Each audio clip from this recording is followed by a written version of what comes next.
Hello, many thanks for staying here with us on GTV. This is the Big Breakfast Show. My name is Abdul Hayi Mumin, and shortly I'll be introducing to you my guests for this morning. But already you are aware that this morning we'll be reviewing some of the major stories that made headlines in the past week. Of course, we know about the demise of veteran politician J.H. Mensah. I'll spend some time, remembering him.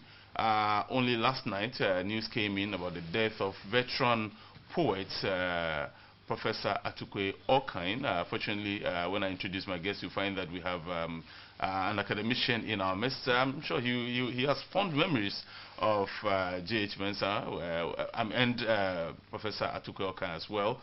And then, of course, within the week, there was that issue of payroll, and the special prosecutor as well as the auditor general organized a press conference during which they announced that an audit of Ghana's payroll will begin next week from Cape Coast, and the aim is to clean up the payroll. But the question is, so what happened to previous exercises? What went wrong?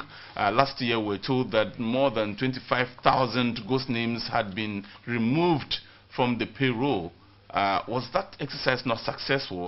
What happened to the Senate biometric registration and all that? These are some of the issues we'll be addressing this morning. But before we get into the details of our discussions, quickly let's take a look at some of the stories making the headlines in the three major newspapers that we receive here on Saturday mornings. And I'm talking about the Daily Graphic, the Ghanaian Times, and of course the Spectator newspaper. On the front page of the Ghanaian Times right there, National House of Chiefs demands apology from Freddie Blay. And this is a fallout from the MPP's National Delegates Conference, which was covered extensively by GBC's channels, GTV, GTV Govern, and GBC 24. And you recall that right after that, Mr. Freddie Blay engaged the media in some interviews, and this is a fallout of some of the things that he said during the interview. We'll look at that story subsequently. And then also on the front page of the Ghanaian Times, Finance Minister to present mid-year budget review on July 19th, and that is next week already. There are indications, and I'm sure you've also heard that there are proposals to increase VAT from 17.5% to about 21.5%. Is this really true? Is that the case? If it is, okay, so my guests will try and find answers as to how a government that proposed the removal of what it called nuisance taxes will end up proposing to, increase VAT and so on. And so these are some of the stories. Swine fever outbreak hits central region. Well, swine fever, I remember swine flu. Is it the same as swine fever? We'll be asking those questions subsequently. And the big story on the front page of the Ghanaian Times is big drug haul in Ghana and Nigeria. 22 drug dealers arrested, quantities of cocaine, cannabis, heroin, others, and $22,000 cash confiscated. If we have time, we'll try and look at this story and how it affects all of us as Ghanaians and as Africans, especially when we are traveling, and what happens to all of us at the various airports across the globe. And then also on the front page of the Daily Graphic, one story hidden on the right corner at the top there: I will continue to fight for the oppressed. Lawyer Sosu, you recall the story of Lawyer Sosu, who was suspended for, as it were, advertising against the rules of the General Legal Council. If we have time, we'll look at that story as well. And also on the front page of the Daily Graphic, Sola Tuna Kalba dissect request transfer for policeman in alleged sex scandal. Wow. We'll look at that story later. And then over 500 pigs killed in central region following swine fever. And that story on the Daily Graphic, which we earlier saw on the front page of the Ghanaian Times as well. No bed syndrome.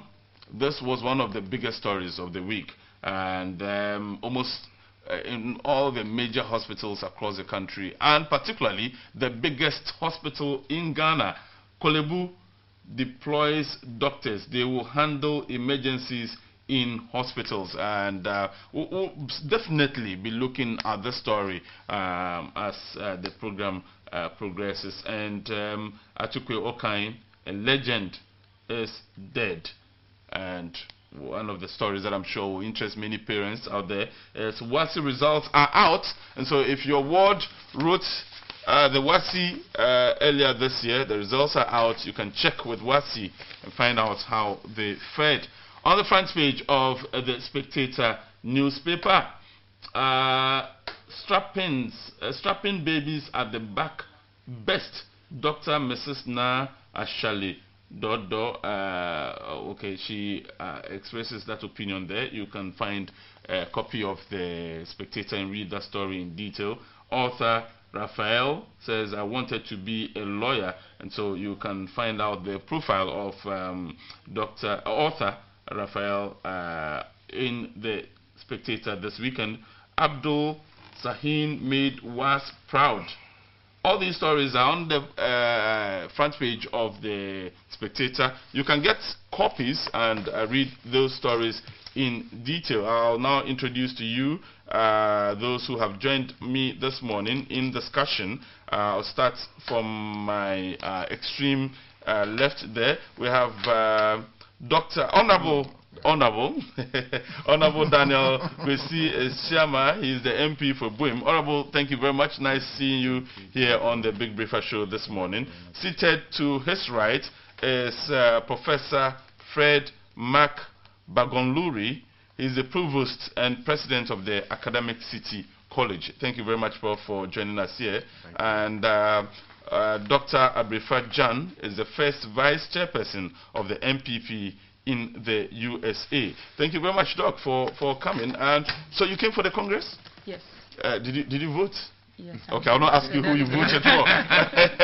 But generally, how did it go for you? To me, it was a success.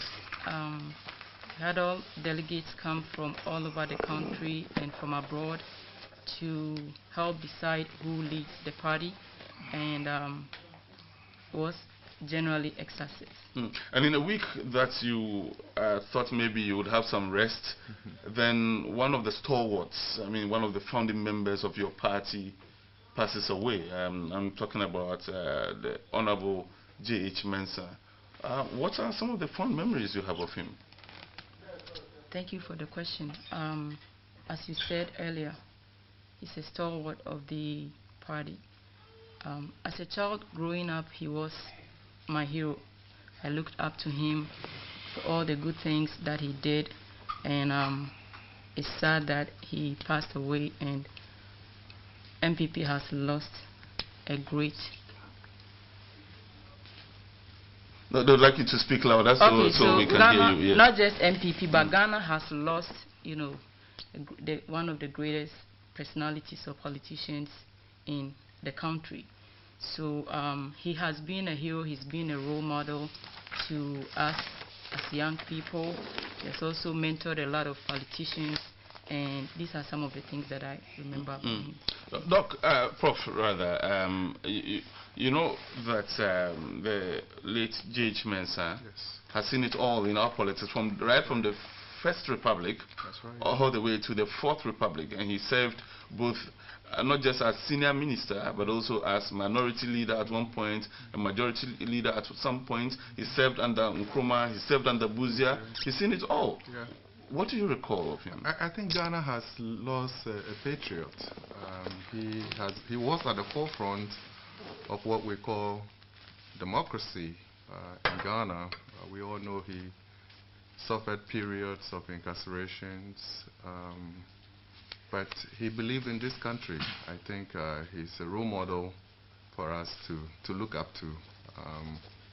he passed as 89. I think he's seen a little bit of the world. Actually, he would have been 90 in October, actually. Yeah. So, yes, yeah. He's seen it all. I think he's a great son. We should celebrate him.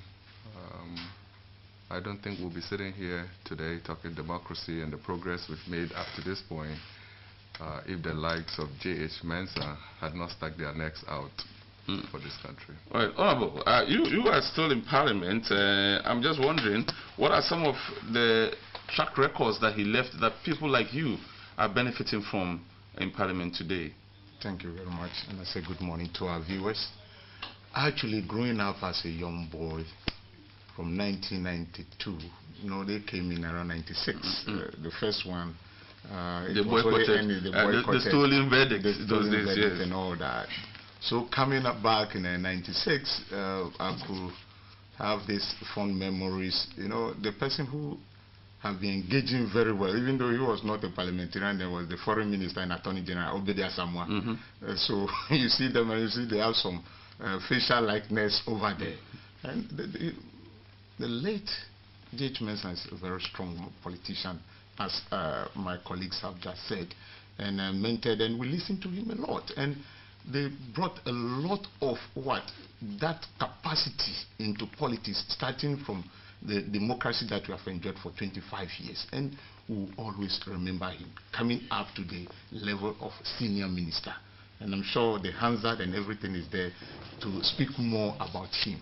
We lost a genius in politics, and I think it is a big loss for the whole of Ghana. But within the same week, we also, and that was just yesterday actually, lost another hero, yes, a poet in the caliber of Professor Atutu Okain.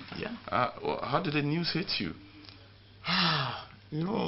First, when you mentioned the name, I was looking, who is this person?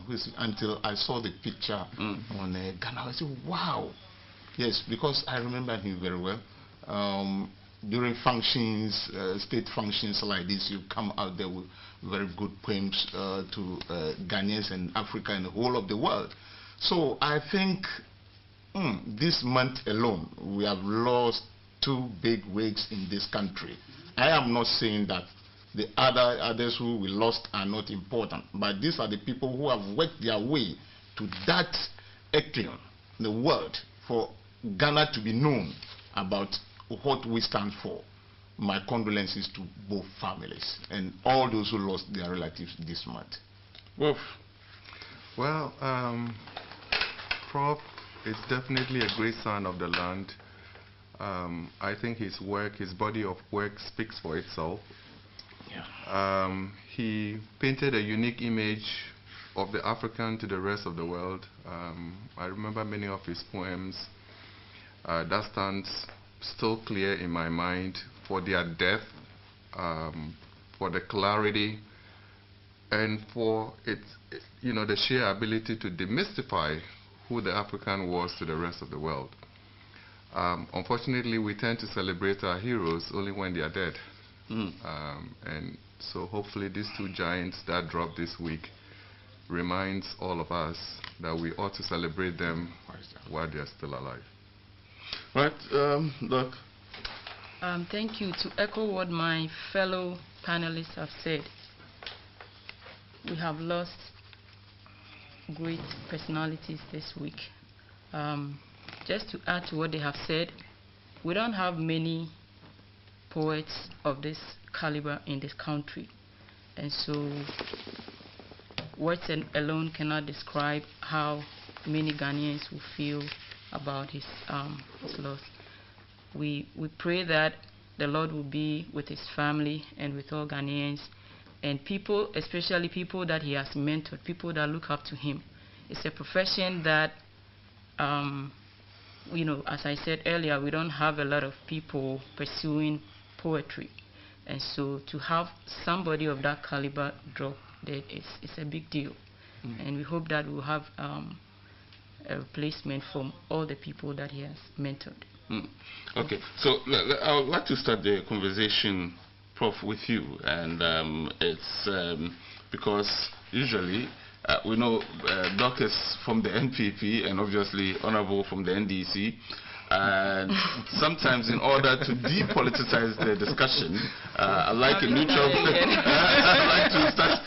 I'm just anticipating. Yes. So I'd like to start this discussion with you, and I'd like us to start by looking at the issue of the payroll. Okay. You and I are aware. I mean, when you begin to look at the history, every year this issue has come up for discussion. That's right. Every time attempts have been made to clean the payroll. That's right. And it appears every time we go back to square one. That's right. Bro, what are we not getting right? Yeah. Well, thank you for the question. Oftentimes when you have policy failures or persistent issues such as the payroll, ongoing payroll issues, for an academic, what it brings to mind is that we don't really understand the problem. We're trying to solve a problem that we don't understand.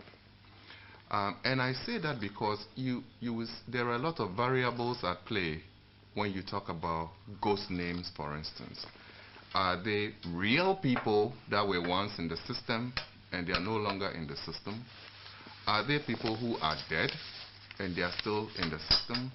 Are there people that have transferred or even left the country but they've still been maintained on payrolls? So you need to understand the sources of these ghost names before you even begin to find a solution for it.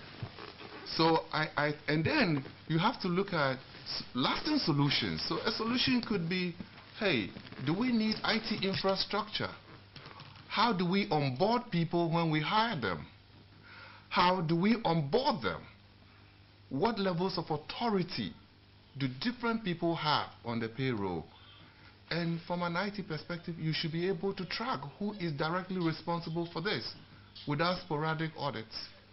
See, but the thing is also that it's become compulsory, especially for everyone on government payroll, to enroll also with the SNET biometric system. That's right. And once SNET captures your biometric details, SNET should be able, from its database, send signals to the Controller and Accountant General that person with name A with corresponding number B is no longer in service, and therefore strike the name out.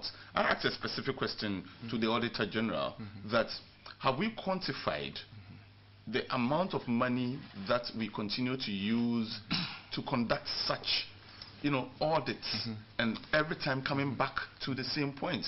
We could be spending more money than we anticipate to save. That's correct. And then, I think you just hit the nail right on the head, right? And that's a policy issue. Within its current operational framework, is SNET actually allowed to provide that information? We have to clarify that. Now, you also have to figure out how many people that are on payroll today are also in the formal banking sector. And are banks allowed to provide information whether deposits are being withdrawn by the right set of names that are on the banking roll? So we just need to tie a few loose ends. I think we understand the problem. I mean, we've been talking ghost names since I was a kid growing up in Ghana. And usually when you have policy failures such as this, they are by design. Unless there is the will to really find a complete solution by understanding what dynamics are really at play and how to solve the problem. Others have done it, right? In many places in the world, if you have an ID, it's tied to a few things. Prof, you make a profound statement. Yeah. You say they are by design. They're by design. Designed by who? Are we intrinsically corrupt? Intrinsically so, with the ability to steal so much so that we have perpetuated this since independence? Well, I want to believe that we are not. But if the problem has not been solved in the 47 years that I've been working on Earth, in a time where artificial intelligence can actually match not just numbers, but can match facial recognitions to systems, and the discussion over the years from Accountant General Department of IT infrastructures that were purchased and never implemented, it makes me wonder whether somebody is, or a group of people are benefiting from the current existing structure and therefore are not interested in finding a lasting solution. Why wouldn't you know if a teacher was hired in Yankpala and that this person draws salary every year, and that when that person retires, there are mechanisms in place to flag that they are retired, and that when that person's died, nobody is able to claim any resources that is based on them. This is a high school IT problem. It's a simple app solution. So if that is not being done, then I feel justified as an academic to say it's somebody benefiting from the status quo and therefore not interested in doing this. I mean, the government could turn around tomorrow and tell the universities, can you give us a simple software solution that fixes this problem? But of course, at the press conference, and it was indicated that perhaps some people are actually benefiting from this fraud, if you like, and such persons are some heads of government agencies, and even at the district assembly level and so on. So obviously some people are benefiting. But Doc, you are coming from a different jurisdiction. The issue of payroll fraud, how regularly does it come up for discussion? Thank you. My colleague has, excuse me, my colleague has said it all. I want to focus on the financial aspect, though I'm not by any means an expert on finances. Having ghost names on payroll costs the government a lot. We lose a lot of money. We lose a lot of revenue through this act. And so it's about time that we do what he just suggested. We have brilliant IT experts. We have so many universities in Ghana. We have a lot of Ghanaians who are IT experts, and we can use them. We can tap into their intelligence systems and have them help us overcome this issue. We go to different countries, we borrow money, we have to pay loans. I'm sure the financial analyst can speak more to this, but we sit right here in Ghana and we have names on our payroll which do not exist, and we call them ghost names. Some of them are dead and gone, some of them are non-existent. And as he said, since I was a child, and now, up to now, we still hear about ghost names. Is there not a solution? Yes, there is. And we thank God for IT, we thank God for technology. The question is, why can't we overcome this, what I call social canker? It is a problem that needs to be solved immediately and as soon as possible. Thank you. But Doc, fortunately for us, you belong to a party that is currently in government. You're not just an ordinary member of that party. You are the first vice chairman of one of the party's biggest branches outside the shores of Ghana. What kind of solutions would you suggest to those who are currently in charge to implement so that what you wish for can be realized? As we all know, our president brought in a lot of diasporans into his government, President Nana Akufo-Addo. And we have global level IT experts who are currently working with him in his administration. And I believe very soon this issue will be solved. We need to solve it using the technology that we have. So we're working on it. Right. Honorable, let me come to you now. Simple question. It's been established. This issue has been with us for God knows how long. Yeah. Do you see a solution in sight anytime soon? Thank you very much. Yes, you said simple question. Yes, I see a solution, but it depends upon us as Ghanaians if we take up that challenge to actually get that solution available to us. In starting with my discussion, I'll quote former President of United States of America when he came to Ghana. He told us that we don't need strong men to manage the economy, but we need strong institutions. And that is what can help us to manage our economy. All that my colleague panelists have said, it is very true. But how do all these things happen? I've been a teacher before, staying in a very far or rural area in this country. You see, ghost name generation, it might be by design, sometimes it is not. What happens, what I saw in those days is that, yes, a circuit supervisor, I'm taking the teaching field, a circuit supervisor have to come for supervision, get the people who are working in those villages or teaching in those villages, and then from the district office to somebody must get the inputs from the various villages that we have to the regional to national along the line or on timelines. You realize that a job that should be done maybe 1 month interval, because of something that may come up, sometimes it's going to be 2 months, 3 months. The information that must be gathered from the district is lost.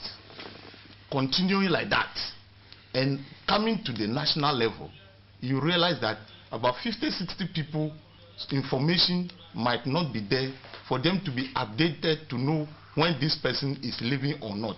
You made mention of SNIT, yes, you made mention of that, but it's the interoperability between institutions working, SNIT, education, and other sectors of the economy with the app that our brother have mentioned. Is it working?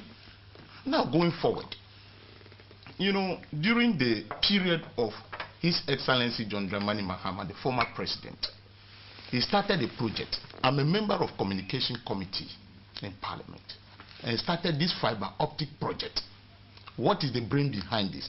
That the whole nation will be captured under ICT architecture, so that the ICT apps that we are talking about right now could be used to track everybody in every part of this country. And still I am urging the current government to continue very fast with such projects. He laid 980 kilometers of fiber optic cable from Boku to Ho. The NPP government have come, they've laid from Ho to Accra. It must spread all over the country before we'll be thinking about this app that my brother colleague Prof has spoken about. If we don't have it, then let us forget about it, because the chunk of civil servants, especially so who are teachers, are in the rural areas where this collation of data or information is becoming very, very difficult. And so when it happens like that, you go to the regional office, oh, this people's information has not been captured, maybe the date of employment because of rush has been altered. What is SNIT going to do about that? SNIT is being fed with wrong information. Have you seen that? Because I remember even one of my uncles, he is late now, was a teacher. He said, I'm to go on retirement this month or this year. The SNIT information is saying next year. In my own uncle, I'm not talking about somebody else. So you see that the information gathering and collation is becoming a problem. So this nation, we should not be in a rush to be finding solution.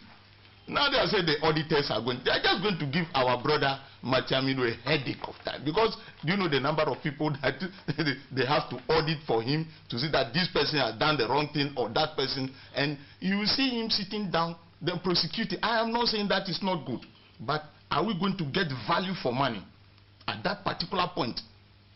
I didn't say they should not audit, they should audit, but what is needed most right now is to think about how we can put this nation on ICT architecture, because population is increasing every day.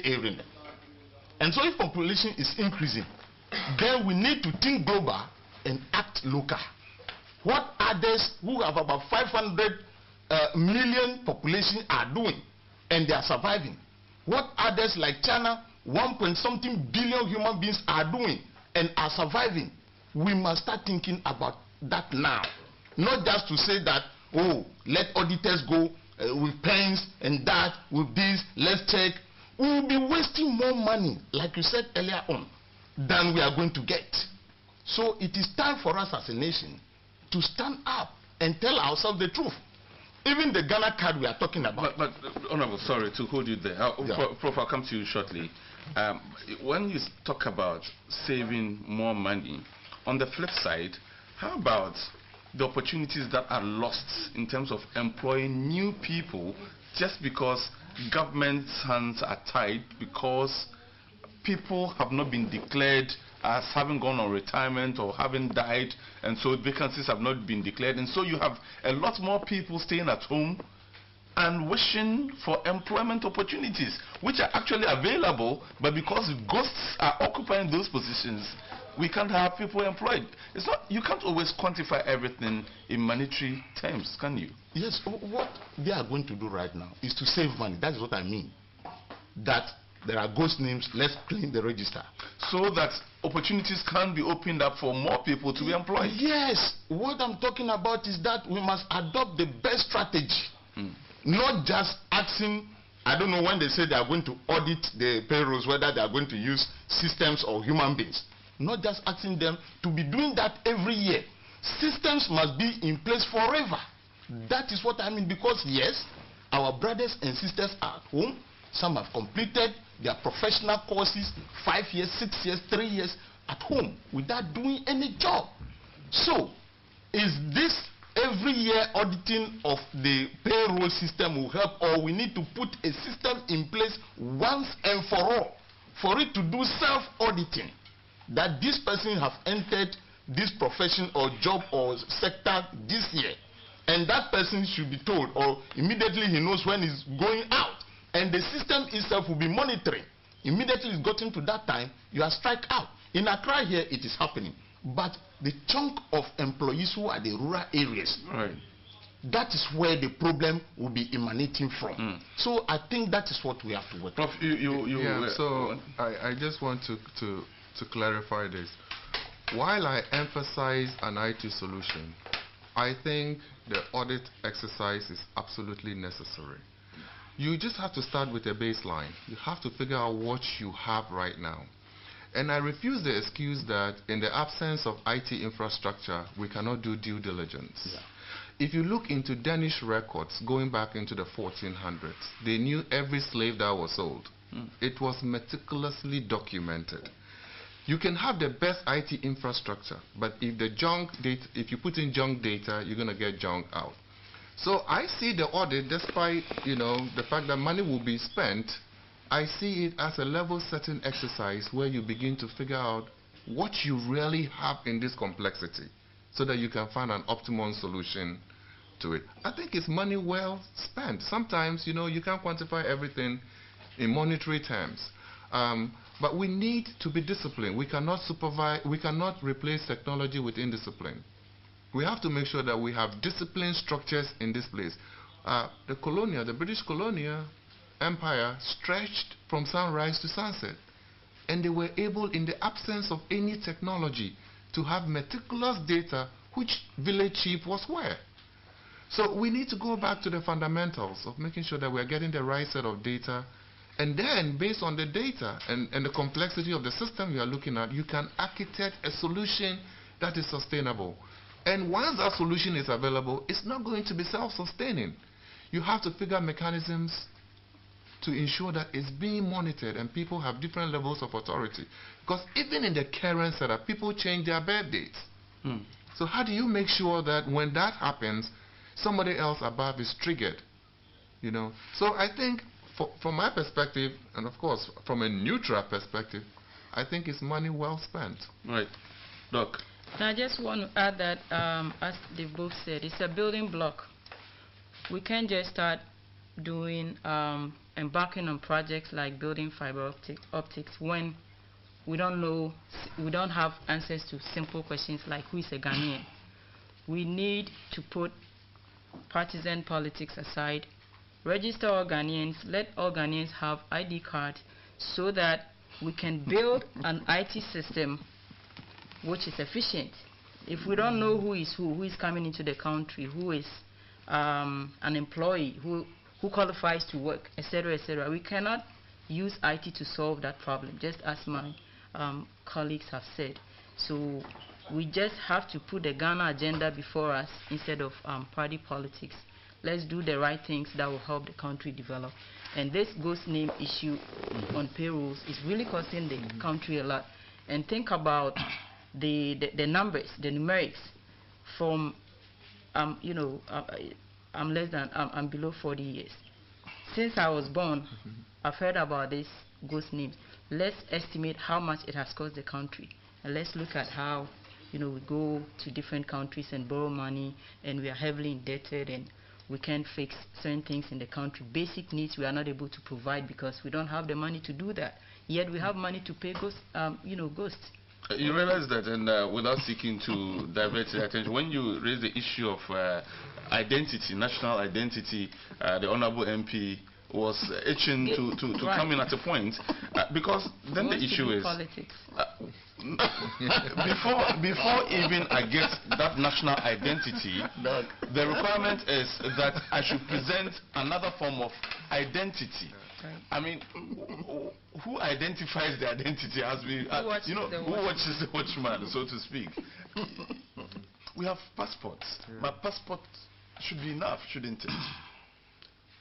I believe, as you clearly all know, coming from the USA, and I personally believe that we should have national cards that identify us.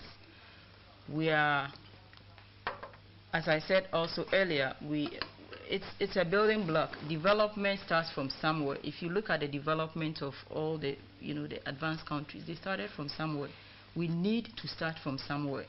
We can't just continue to argue that because we have XYZ problems, we'll just maintain what. Again, because of my job, I get the opportunity to travel around a lot of the time, and when I'm outside the country, my identity is my passport.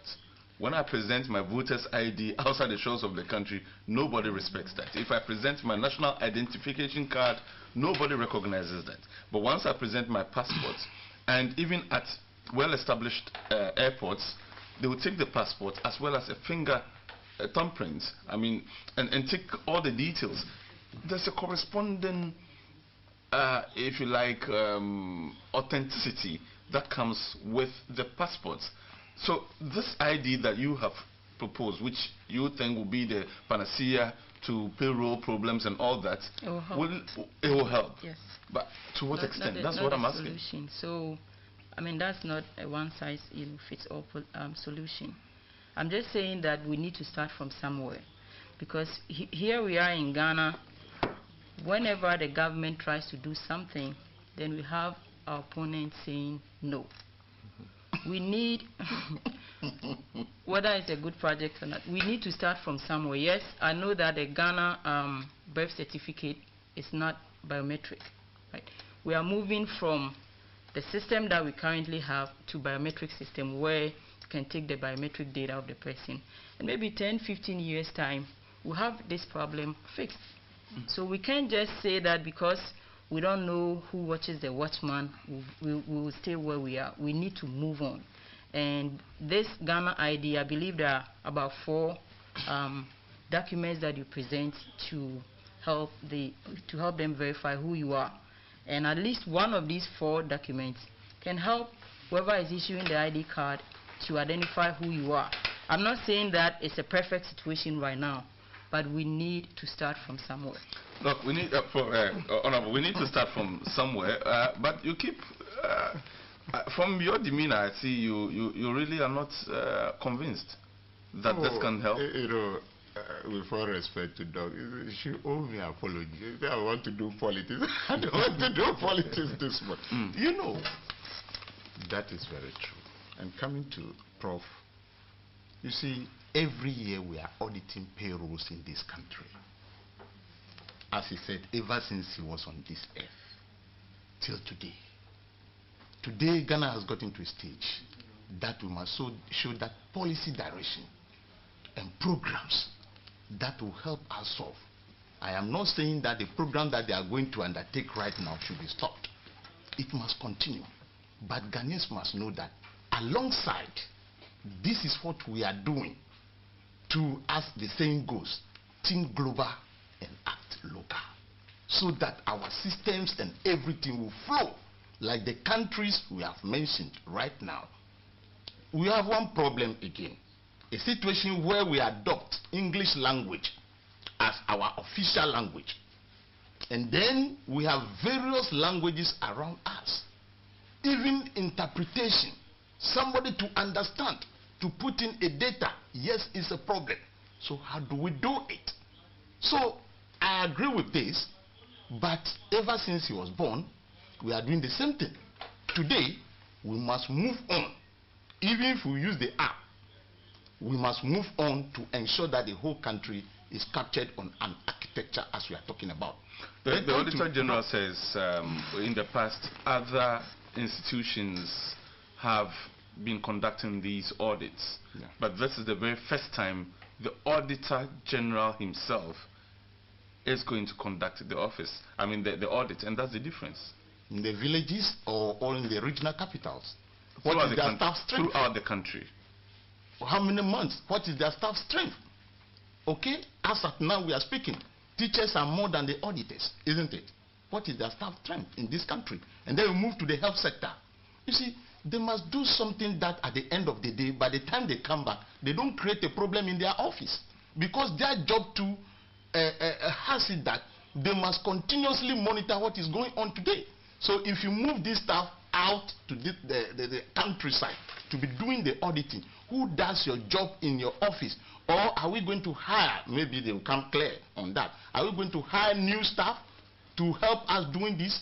And are these new staff that we may be hiring to do this, are they professionals? Do they know the job of GRA very well? We must come clear. I don't say that is not good. But when we are talking about rural dwellers workers and GRA saying that they are going to do it, either, maybe, I don't know, if they are going to go to the districts or regional, I don't know. GRA doesn't come into this picture. It's the Auditor General. Auditor General, Controller and Accountant General Department. Yes. Sorry for the GRA. GRA should apologize. Issue my apology to them. So we must come clear with this type of issues and then taking the step forward. I agree with that perfectly. Now, when we talk about the ID that we are talking about, yes, it is perfect. It is very, very good. You see, we as minority, I'm telling my sister that we are not against them. He said that when the government says that the opponents are against, we are never against. That is why we approve loan for the government to work. Even yesterday, we approved a loan for government to work. Both sides of the house. But there are some things that we must be seen doing, the government must be seen doing, that will not bring to my mind or our mind that injustice is being meted out to some Ghanaians. That is why we are saying, and myself, I will not go for a Ghana card until the voter ID card that was used to vote His Excellency into office is allowed to be used. People say we passed the law. Yes, we did. But as human beings, the Constitution even made provisions that when you err, come back and amend. Come back and amend. So if we have realized that this is the problem that this report that we have approved into law has brought, so let us all come back and amend it. And then His Excellency said that Parliament have passed it. Then we are looking at it as if injustice is trying to be meted out to some people in this country. We talk about those who have the passport. We talk about those who have the biometric. Putting them together, 7 million. Ghana's population is approximately 28 million. So if 7 out of 28, who are going to guarantee? So you have to look for people to be doing this. It is cumbersome. You know, government of NDC time, government of MPP time does not feed the citizenry. They have to go out there to look for their food, to eat, cater for their kids.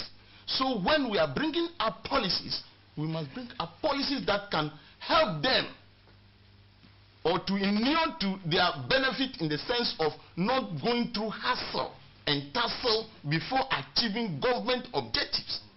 Other than that, many people may not, they will ask you, is government feeding me? And then you see that the policy that we want to undertake for the nation will not go on well. So that is what we are asking. Okay. Well, Prof, you are from academia, and Honorable mentioned the issue of staff strength. Another just came to mind. I mean, if you have students at the PhD level who are into audit and all that, couldn't we commission such persons at that level, perhaps to even take this as a project work and, while studying, they could be, also partaking in some very important national service? Yeah. I mean, you could use national service personnel. I understand where the honorable is coming from, but somebody has to do this. We can't just dwell on hope forever. Hope apparently hasn't taken us too far. So I think we have to feel some of the growing up pains, that people have to actually go out there to make sure that any systems we put in place eventually has legitimate data going into the system. So I don't think that's a problem. I think, again, as I echoed earlier, when we have challenges like this, we just have to sit down and figure out what is the best solution approach to this. It could be, ensuring that no auditor general and accountant employees take any leave for the next couple of months. It could be using national service personnel. It could be using military.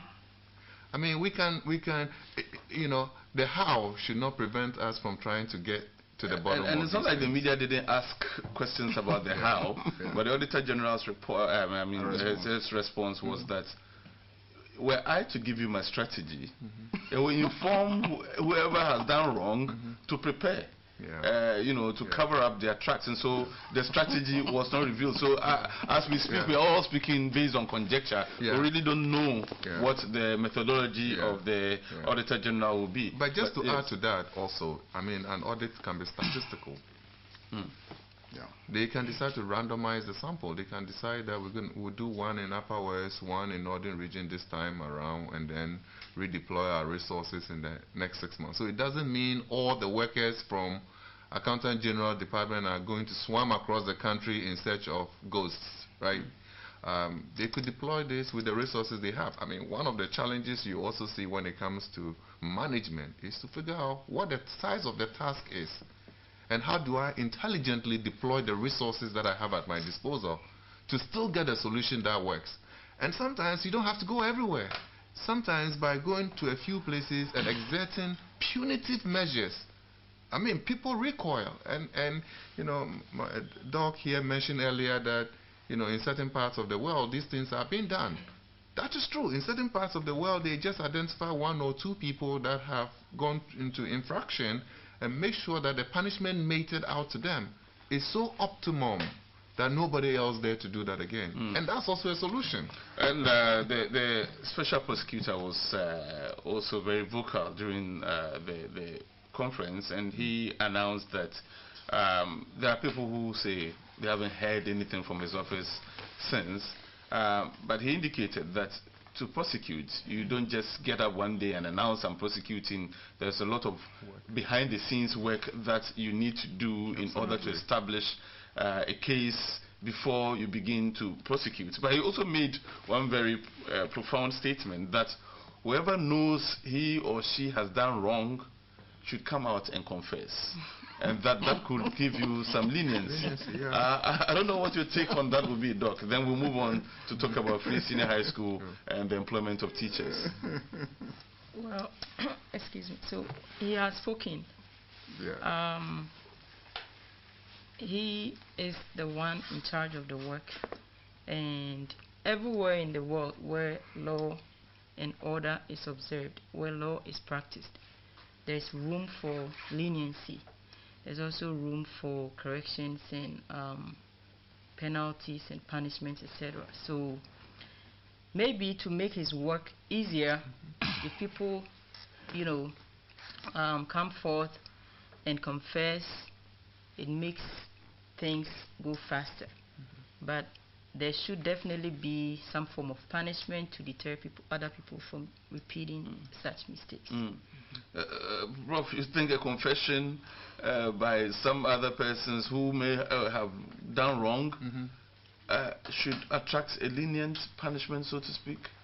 Well, we've seen the same strategy used for truth and reconciliation organizations around the world, right? That says if you come in and you come up clean over a certain period of time, there's a moratorium given that anybody that comes clean, mercy will be shown. I don't think it's a bad strategy. I mean, we have a nation of 30 million people. If you set yourself to prosecuting actually the 5 or 10%, that may have caused a lot of damage to the country. That is still a lot. So I think it's a good strategy to say, look, come clean before I get to you. And if I get to you, there's not going to be any mercy shown. I think it's brilliant. Honorable. Yeah, I think. Honorable, yes, even before you have a bite on that, I mean, because we're just so that we don't leave the payroll issue aside, even in Parliament, the issue of payroll came up. People were paid double salaries. Yeah. That's even in Parliament, Honorable. Yeah. How did that happen? How did that happen? How? How did that happen? Those who were involved explained their situation. And that, I'm very sure, the special prosecutor have listened to them. The fact is that as a member of parliament appointed minister, and even as a member of parliament, as we are sitting down here, we don't know our salary. Okay? We don't know our salary. Honorable, that's difficult for me to believe. Because even though they have both names. No. Let me clear the difficulty. Let me clear your chest. You know, at the end of everything, the government have to institute a special commission for Article 71 people, not only parliamentarians. So it comes at the end of our term, every 4 years. So as we are sitting down right now, even last week we asked the leader of the house to contact government that emolument. I will remember one person, General Hesse. Yes. They should establish it quick so that what is due us, we know it today, so that it does not happen at the end of 4 years when they will be deciding how much we should be paid. So I don't get it, Honorable. Do you receive monthly salary? Do you receive any money in your bank account? What you are receiving right now, we receive. And it's not regular? You cannot say you don't have a pay slip? That's why I want to clear your chest. Just give me time. What you are receiving right now is 2013, 2016 salaries that has been agreed already. For 2017 to 2020, that committee has not been set up yet. That is what I'm talking about. And that is why we, as members of parliament, have asked. And let's also look at it from this perspective. This free senior high school education project or policy is not necessarily for the rich in society. We are still a developing country. And if we don't educate our masses, where are we heading to? All right. So this is something that we really have to look at it from a positive point of view rather than looking at the negative aspects of it, because it is a good thing and we need to embrace it. 8,000 teachers to be employed. Another that's a good exciting talking point. That's a good thing. See, we some people only talk about the unintended consequences, the negative part, aspects. They don't talk about these positive things which are rippling effects of the policy. So today, as you're saying, we're going to have 8,000 people who would otherwise be unemployed become employed as a result of this policy. So look at where the negative and the positive, and you notice that in every policy, if you do the cost-benefit analysis and the benefits outweighs the consequences or the negative aspects of it or the cost, then it is a huge. Would you give credit to the previous government for building the extra senior high schools, the community-based senior high schools across the country, given the fact that the presidency here indicates that the number will double? From 90,000, we are now expecting 180,000 people to benefit. Where would these extra numbers have gone to if there were no schools for them to go to? You would give credit to the former government? I believe it's a good thing that he did, and it's right now it is helping people who would otherwise not get a place to go to utilize that facility. He may not have built it for this purpose, but as a country, I always say, as a country, we have to look at the national agenda. We can't always play politics with every policy or every project that helps the masses. If the community schools are helping the poor in society to attain education that they need, then it should be applauded. It excites me when I hear politicians say we cannot politicize everything. There's nothing that pleases me more than that. Again, I see that this conversation is attracting a lot of your attention. Already we have 2,507 of you sending us messages. Wow. Obviously, I will not be able to read all that. You can see it for yourself. It's out there. 2,507 messages coming in, and that simply shows the extent of your. But obviously, I can't read all the messages, so forgive me. But what we'll do is we'll try and put this on all our social media handles, so at least those in authority will see and know what it is that is on your mind. Honorable, let me get to you now. So, Free Senior High School, obviously 8,000 persons who are today unemployed will get employment. The rippling effect we cannot imagine. That's huge. Again, from 90,000 we're going to have 180,000 persons who will be benefiting from this. You come from a rural constituency. Yeah. Definitely you should be excited about this. Yeah, I'm very excited. And I think, Doc, will you be contesting for presidency one day? Because she's the first MPP person who has praised His Excellency John Dramani Mahama Igbo whilst I was on the panel. And I think if you contest, I think I'll vote for you. Why? Because even, you know something, that's a chip of it. It's something small. His Excellency Nana Addo Dankwa Akufo-Addo went to Volta region last and passed through Peki, where His Excellency, former President Mahama, have done part of the Eastern Corridor route.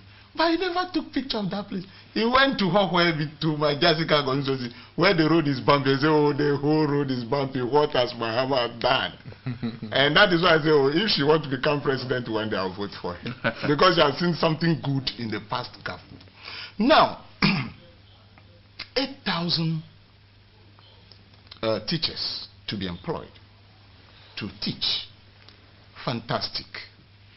It is very good. At least those who have stayed in the house for maybe a year or two will get something in the pocket. My only question to that employment is, has it been planned in the budget? 2018 budget. Has it been planned? If it has not been planned, where will the money be coming from? Mid-year review budget comes off next week. Mid-year review budget comes off 19th. Yes. That is next week, Thursday. Yes. And then the senior high school starts in August. Where are we going to get the money? What of, let's take it that the mid-year review budget has not been approved, like we did yesterday, when we've seen that the government is trying to dabble in illegality. What happens? We need to plan ahead. Nobody of NDC says that free senior high school is not good. It leads to education, removal of ignorance, and putting in knowledge. Fantastic. And it is good for all of us, for our children. But what are the programs and the plans towards achieving this objective? It must move with constitution of this country. If you go to 2018 budget, what did we talk about? Planting for food and job, where they have to employ about 400,000 no, it's 100,000. 100,000. Yes. Yes. That is in the budget. That is being catered for. Now this one has not been catered for. No, but free senior high school. Yes. As a policy in itself. Yes. Has been catered for, and probably, I am not sure. Yes. Embedded in that would have been a budget for teachers. Let us call the Minister of Education now, Honorable Dr. Matthew Opoku Prempeh. He's even cash trap. Not true. Okay. I'm in parliament too. My producers will make an attempt to call him right now, and I will to confirm. There is no. I don't just make statement for that. I have to explain myself. Yes. Why is cash trap? Because even during the committee of a whole of District Assembly Common Fund, He came and begged for 10 million. That his money is not enough. And though we have agreed for him. So if I'm telling you that he's cash strapped, he didn't tell us that he's going to employ this 8,000. His money is not enough for what period? Enough. For what period? Because we're dealing with periods. Between what period and what period let's is he put talking all about? those things aside. No, we cannot just put it aside when you brought it up as a major argument. I'm going back to the fact that is it in the budget? That is my worry.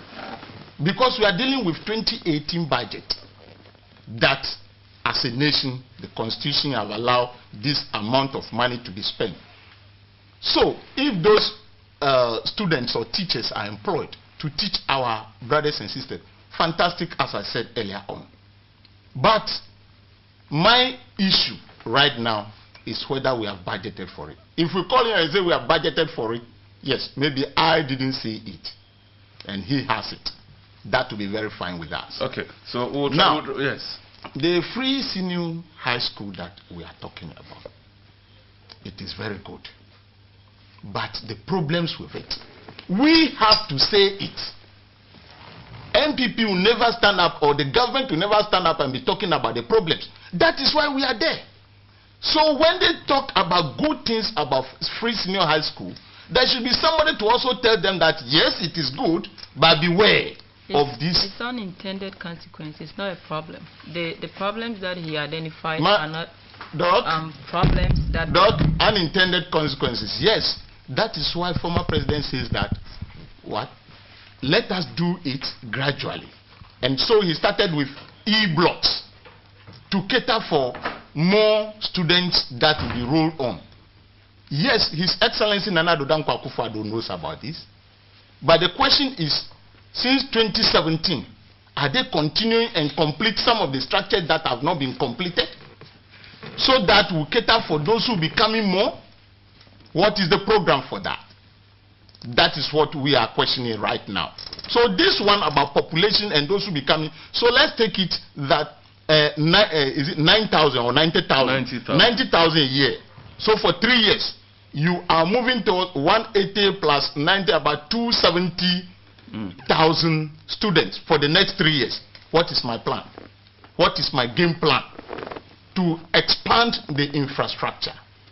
That is what we are asking right now. What is my plan?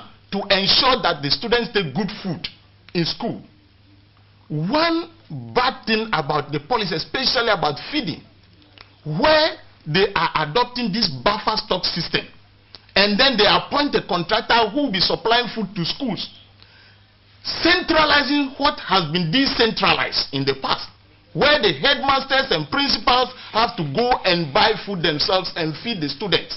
Now they have to sit down for a contractor who has been appointed by the government to buy food and supply to them. Why do we re-centralize the decentralization process that was there? Why do we do so? And we think this is good, we should not talk about it. It is bad. We shouldn't do that. Because, as my sister said, the headmasters who manage the schools that you have attended in Ghana bought food and feed you, go to the market and buy, and we have what is this? There are people in the secondary school, how do we call it? Matrons, yeah. Who goes to the market to buy. Why we don't trust them today? That we have to reappoint a contractor? No, it is not working well in my constituency. It is not working well. If it is working well somewhere, that is fine. But they are not, I don't know, the headmasters and principals too are not complaining. But they complain in silence. Why can't they come out and say it? You are taking care of Ghanaian children who are to become professors and doctors like you. And they need a congenial environment to grow. I don't want to attempt to say that if these things are not well done, we will be having what? A daycare center. But in a Rome was not built in a day. I understand. And you started by acknowledging Doc for at least appreciating what the former government had done. So there's nothing good about free senior high school? No, I said that it is good. I said fantastic. Even the employment, I said it here. If you play your record back, I said it is fantastic. But the problems that are inherent, that are teething problems, we have to take a critical look at them. Even going forward, after 3 years, 80,000 students will be completing senior high school. What is the game plan? What is the developmental agenda? There's NAPCO, Nation Builders Corps, we have been told, to absorb youth who have just graduated, you know, and so there's a graduation. The game plan should be that.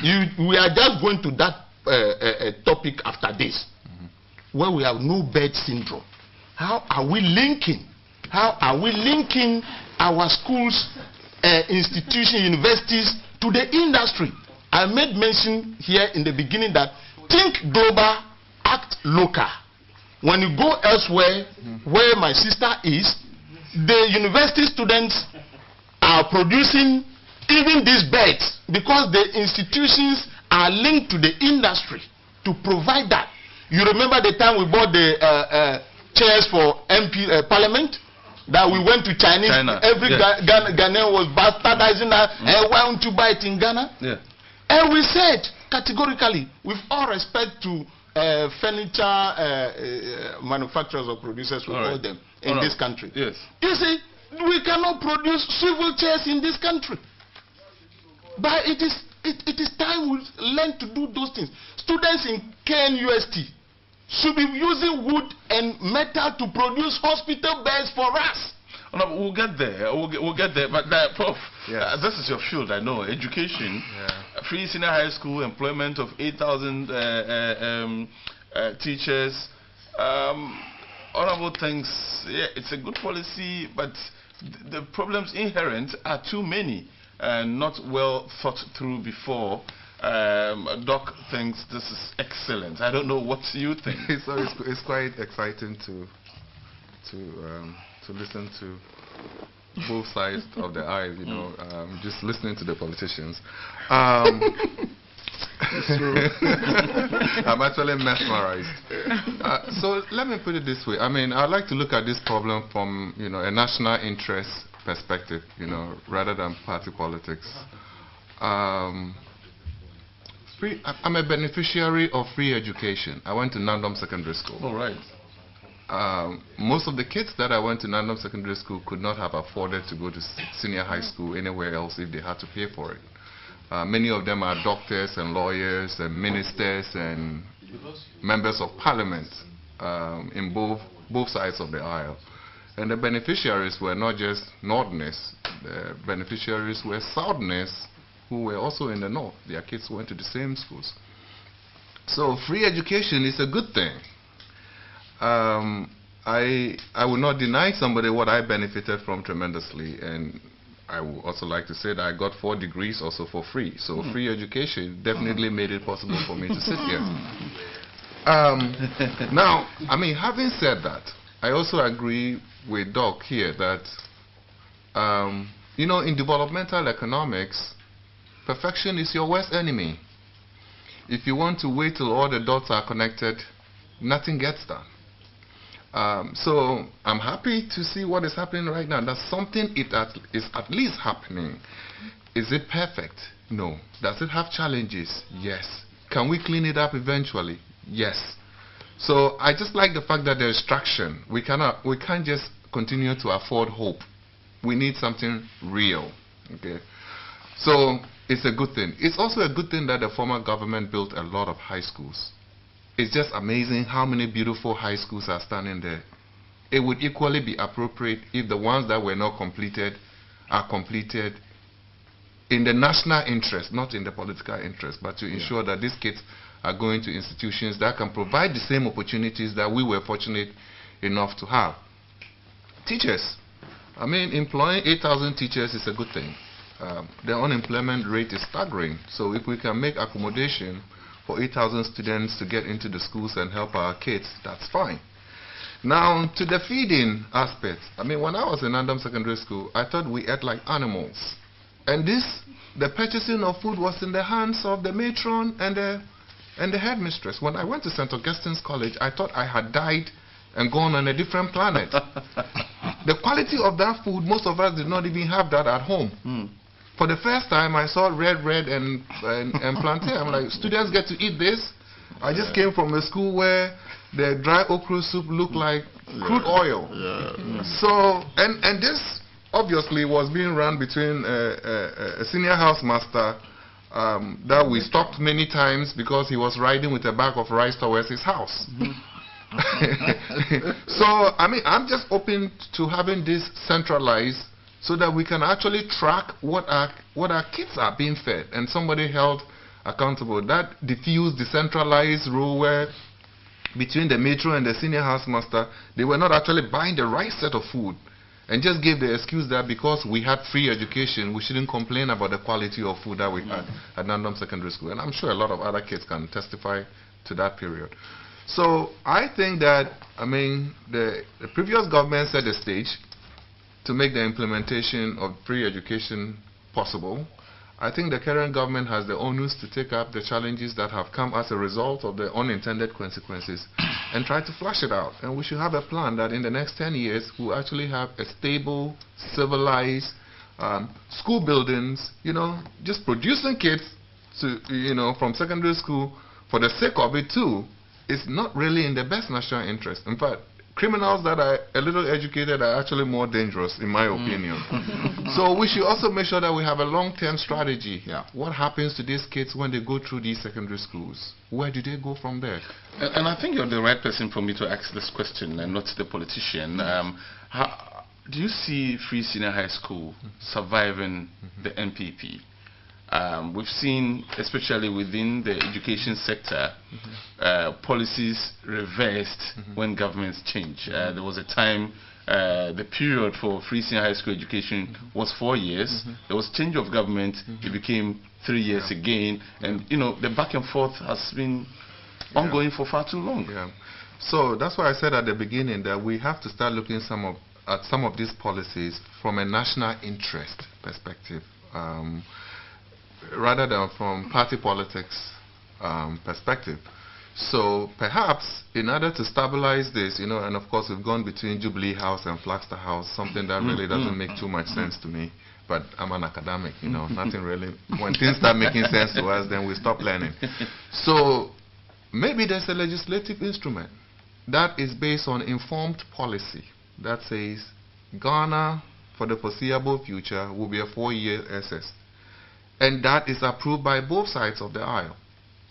We have to institutionalize free education as a national policy, not a political policy, right? That says, look, 4 years it is, and it's going to be free. So I think this one is going to be hard to roll back. If you roll this back, you're going to lose that electorate. Okay? If you maintain this, you could get the political benefits from it as well. So I think this will be a tough one to roll back. Okay, so many of you have been sending messages. I'm going to read them randomly. It's not based on the order that they came in, and because I'll be reading them live, there are bound to be some grammatical mistakes because it's coming direct from you, and I haven't had the time to edit, so please forgive me when we do make those mistakes. They are not coming from us. That's a disclaimer. From Masaudu in Kumasi, Bantama, you say that the weak minds will always support selfish interests without thinking about the next generations to come. The NDC are just making unnecessary noise against the current MPP government, a government who is ready to assist the country into the promised land. Ghana will rise and work again. Regards to Honorable Daniel. Okay, so this is not the time for you to do politics for any of your... If it is not working well in your constituency, you are representing your people in parliament. Voice it there. And I'm sure, Honorable, this message comes to you even though the sender did not tell us his message. Barnabas, my name is Wedam from Paga. No parliamentarian will speak against government for employment of teachers where they got money to pay the others. They will get it to pay the newly employed ones too. If they can't get money, then they should reduce their huge salary to reduce poverty. And I'm not sure about huge salaries there. Unintended consequences indeed with free senior high school. At the expense of resourcing hospitals and doing infrastructure, enough people have lost their lives. The government hasn't been able to do this free senior high school in this regard. Ghanaians are dying, and it is not equitable distribution of resources. It should be step by step. Identify 4 students. I don't know if you get the head and tail of this message, but that's what is coming from you. Good morning, Abdul and your guest. I like the topic being discussed, but I hate it being diverted by the Honorable Member of Parliament to suit his chronics. Please tell him to, stick to the topic. You should have also stuck to the topic by just making your point. What is this strife idea about Article 71 office holders at some point in time? Okay, so this conversation was not about Article 71. It was actually about the payroll, but somehow we had to bring in that also because the Article 71 office holders are part of that larger payroll conversation. Leaders must do things right to eliminate all ghost names, but my fear is that who watches over the watchman? Jonathan from Teshi Chiblo, you sent that one. The messages are too many, and those of you trying to call us, we cannot answer your calls. Let me take this very last one. Thanks for a very educative program this morning. 2 quick things. The payroll order should start with a sample of 4 regions. The issue of the double salary is being massaged by Honorable. This is because some people practically received separate salaries as ministers and separate salaries as members of parliament. Even those who received that what they thought was a top-up subsequently received their approved salaries in full without sorting out the extra salaries received earlier. So whichever way you look at it, those involved have a case to answer. Like I said, more than 2,500 of you have been sending your messages, and we are unable to read all, obviously, due to the lack of time. But on the front, yes, very, very quickly. Unfortunately, we've run out of time, but we cannot go. We'll not have any justification to go away without talking about the no bed syndrome. I'm sure during the week you probably came across this either on radio, TV, or in the newspapers. Honorable Doc, let me start with you. 21st century Ghana. You go to the hospital and you're not sure if you're coming back alive. I mean, this shouldn't be what our health system is. 2 minutes. Not at all. It's sad that we still have this syndrome in this country. But as I said earlier, we have to always start from somewhere. It's about time that we expand our infrastructure in the health system. That this could even be linked to the ghost names issue that we discussed earlier. We are spending, or we are losing money through paying ghost names on the payroll. We could easily divert that fund to some of these projects. The health of a country or the people in the country is as important as anything else in the country. And so I'll say it's about time that we ensure that going to the hospital is not a death sentence for somebody who is sick. It should just be a burden. You go there and you have hope, and you have the confidence that there are competent doctors, there are competent nurses, competent healthcare personnel who will take care of you, and there are infrastructure that they can use. Facilities should be available. We should have all the equipment that the Thank you very much. We're running out of time. So, Honorable, let me come to you.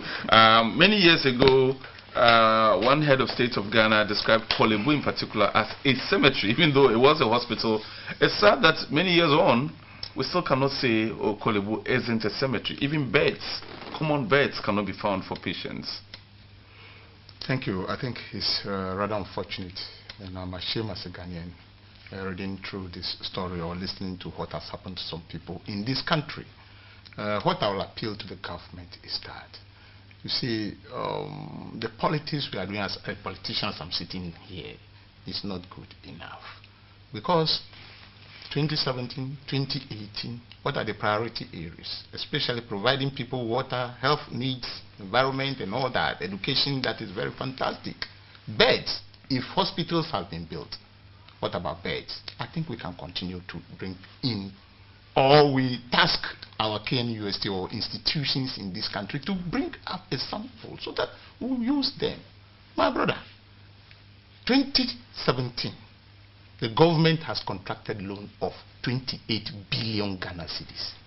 which emanates to 2.3 billion a month. What have we used these monies for? All right. I need to add to that okay. really quick because I used to build hospital beds. Okay, wow. I run an organization that has built some of the best hospital beds that are available globally today as a new product development guy. So I know a lot about beds. Right. They are not that expensive. We can build beds in Ghana. I think the underlying problem goes beyond hospitals and beds. I feel that it's not a political issue, but we've lost our moral authority as a people. When I was growing up, this was a very caring, kind society. And it doesn't matter how many hospitals you have, how many doctors you have, how many beds you have. If we don't bring conscience back into our moral fiber, we'll continue to have these excuses. You can find space to treat people. What happened to that Ghanaian who was his brother's keeper? That's what we are missing. Interesting, and you just pricked my conscience there. But really, beyond the Ghanaian's conscience, you don't believe that infrastructure-wise we haven't been up to scratch? I think we can do better. I think we can really do better. I think hospital beds can be built in Ghana. I actually feel sad that we still have to import them. I consider myself a global expert in building beds and hospital equipment. That's what I did for 16 years of my life. So we can figure out how to pull these resources together internally to solve some of these problems. What I have seen and read, that poor 70-year-old man dying with beds as an excuse, it wasn't an issue of beds. The guy was not catered for. He could have been treated on the floor. Today we have people sitting on plastic chairs, right? We see people in Kolebu lying on the ground. So for me it was an issue of how caring those people who were on duty really were. They could have treated him in the car while he was waiting to be called. We ran out of time, but also to think that somebody had to lose her life during delivery because she didn't have 500 Ghana cedis. I mean, such stories break my heart. I regret the fact that we haven't had time to look at the intended tax increase and whether or not this is really true. You would have loved that. Yes, but I just want to send a very 2 seconds candid message to His Excellency. For VAT, he shouldn't go there because he organized Kumipreku. He shouldn't go there at all. And then the nuisance taxes they've taken away, bringing them back, it will be, excuse me to say, very bad thing. Oh, okay. The Honorable of the NDC is giving very good advice to the President of the NDC. It's very bad. All right. Unless you have something to add, I need to wrap up now. We need to look at the details of what this new taxes entail. We can't just make a blanket statement that it is bad. Can I give you the idea? No, sir. I have them as well. We are not discussing that. Unfortunately, we don't have time to go into that. We need to look at the details before we complain. All right. Thank you very much, lady and gentlemen. We've been having a discussion on various topics, and those with me in the studio, Honorable Kwesi Esiama is the MP for Boem, and in the middle is Professor Fred Bagalori. He is the provost and president he's the president of the Academic City College, and of course also with Dr. Abrife Jan, who is the first vice chairperson of the NPP in the USA. Thank you very much for being a part of the show, and thank you for making time to be with us here on the Big Breakfast Show. Next week, God willing, we shall be here again to bring you all the big stories that happened in the coming week. Be with us here on DTV. We'll keep bringing you all there is to know about the happenings in and around the country. Bye-bye. I wish you to be here with dogs so that after the